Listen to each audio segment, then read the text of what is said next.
मुंबई के बांद्रा पश्चिम विधानसभा सीट से 3 बार के विधायक रहे महाराष्ट्र के पूर्व मंत्री बाबा सिद्दीकी की गोली मारकर हत्या कर दी गई। शनिवार रात मुंबई के बांद्रा खेरवाड़ी में इस घटना को अंजाम दिया गया, जहां पर बाबा सिद्दीकी के बेटे जिशान सिद्दीकी का दफ्तर है। हम उस घटनास्थल पर हैं और आपको पूरा घटनाक्रम बताते हैं। रात को लगभग 9:17 के आसपास ये फायरिंग हुई। ये मुंबई का बांद्रा खेरवाड़ी इलाका है। यहाँ पर विधायक जिशान सिद्दीकी, जो कि बाबा सिद्दीकी के बेटे हैं, उनका दफ्तर है और आप ये सड़क पर देख सकते हैं। यहाँ पर जनसंपर्क कार्यालय है जिशान सिद्दीकी का, और इसी कार्यालय में बाबा सिद्दीकी और जिशान सिद्दीकी लोगों से मिलते हैं, अपने कार्यकर्ताओं से मिलते थे। कल भी बाबा सिद्दीकी और उनके बेटे विधायक जिशान सिद्दीकी दोनों इसी जनसंपर्क कार्यालय में बैठे हुए थे। दोनों साथ ही घर निकलने वाले थे, लेकिन जिशान सिद्दीकी को एक फ़ोन आया, जिसके चलते वो पहले निकल गए और बाबा सिद्दीकी 15 से 20 मिनट बाद यहाँ से निकले।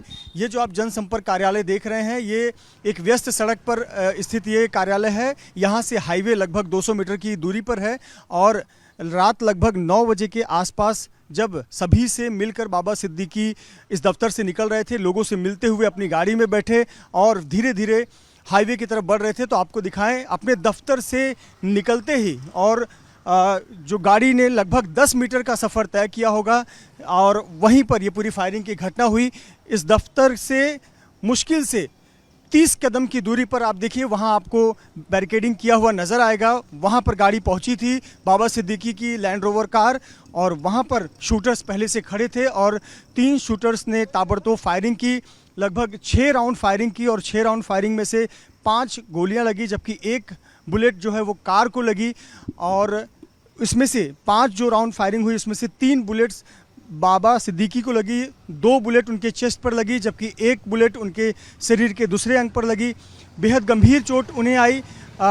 बाबा सिद्दीकी के अलावा एक और व्यक्ति यहाँ पर थे जिनके पैर में चोट लगी बुलेट लगने से, और बाबा सिद्दीकी को आनन फानन में तुरंत अस्पताल ले जाया गया, लीलावती अस्पताल ले जाया गया, लेकिन अस्पताल ले जाने से पहले ही उनके पल्स रुक चुके थे और अस्पताल ले जाने के बाद डॉक्टरों ने भरसक प्रयास किया कि उन्हें रिवाइव किया जाए, वेंटिलेटर पर रखा गया, लेकिन कोई भी मेहनत रंग नहीं लाई और बाबा सिद्दीकी नहीं रहे।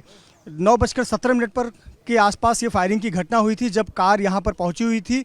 और आप देखें, अभी भी आपको जो मार्किंग की गई है, 1 2 3 4 5 6 बुलेट्स के सेल यहाँ पर जो गिरे हुए मिले थे, उसकी मार्किंग आपको नज़र आएगी।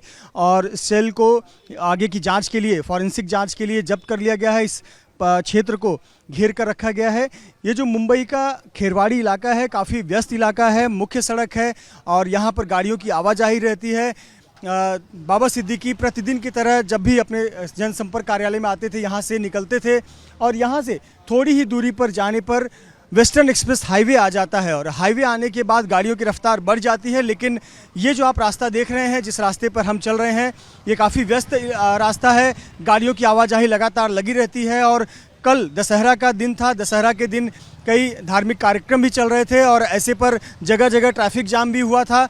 आपको बताया कि 9:15 के आसपास जब बाबा सिद्दीकी की कार यहाँ लोकेशन पर पहुँची, तो सबसे पहले एक ब्लास्ट, एक धमाके की आवाज़ आई। लेकिन लोगों को लगा कि दशहरा का कार्यक्रम चल रहा है, धार्मिक कार्यक्रम चल रहा है, तो पटाखे फूट रहे होंगे। लेकिन जब पहले धमाके की आवाज़ आई और धुआं ये पूरा क्षेत्र हो गया था और उसके बाद फायरिंग की घटना हुई। शुरुआत में लोगों को समझ नहीं आया कि ये दशहरा के पटाखे फोड़े जा रहे हैं या फिर कुछ और है, लेकिन थोड़ी देर बाद जब नज़र आया कि गाड़ी पर हमला हुआ है और फायरिंग की जा रही है, तब लोगों को स्थिति समझ में आई कि बाबा सिद्दीकी पर जानलेवा हमला हुआ है और फायरिंग की घटना हुई है। इसके बाद जो आरोपी हैं वो आरोपी भागने का प्रयास करने लगे, लेकिन जब आरोपी यहाँ से भागने का प्रयास कर रहे थे, उसी समय उन्हें रोका गया। उन्हें एक आरोपी को वहाँ पकड़ लिया गया, जबकि दूसरा आरोपी आगे जाकर छिपने का प्रयास कर रहा था, उसे भी पकड़ लिया गया।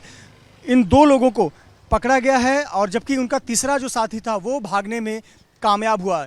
जो पुलिस की जांच में बात निकलकर सामने आई है कि 3 शूटर्स थे, इन्होंने फायरिंग को अंजाम दिया। 2 पिस्टल का इस्तेमाल किया गया, 9mm पिस्टल का इस्तेमाल किया गया इस फायरिंग की घटना को अंजाम देने के लिए।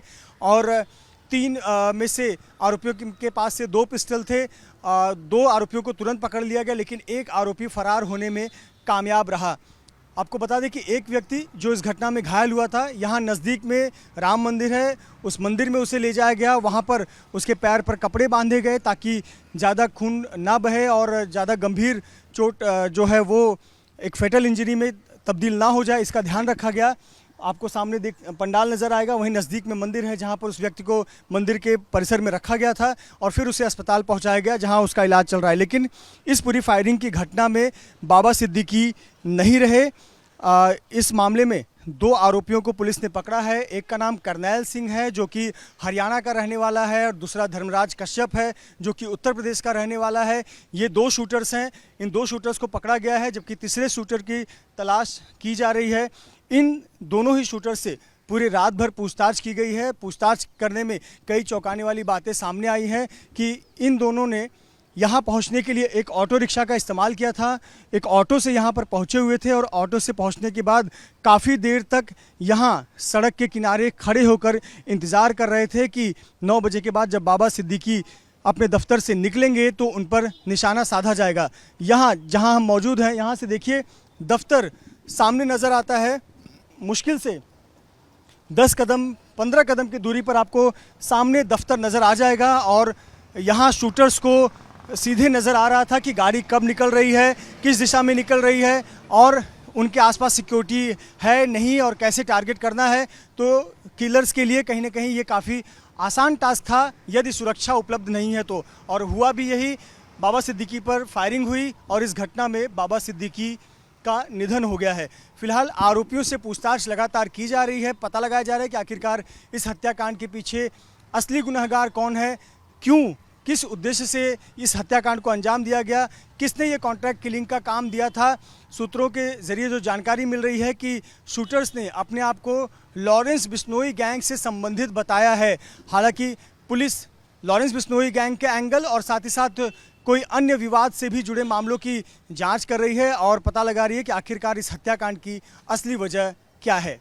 कैमरामैन धर्मेंद्र पांडे के साथ मृत्युंजय सिंह, एबीपी न्यूज़, मुंबई।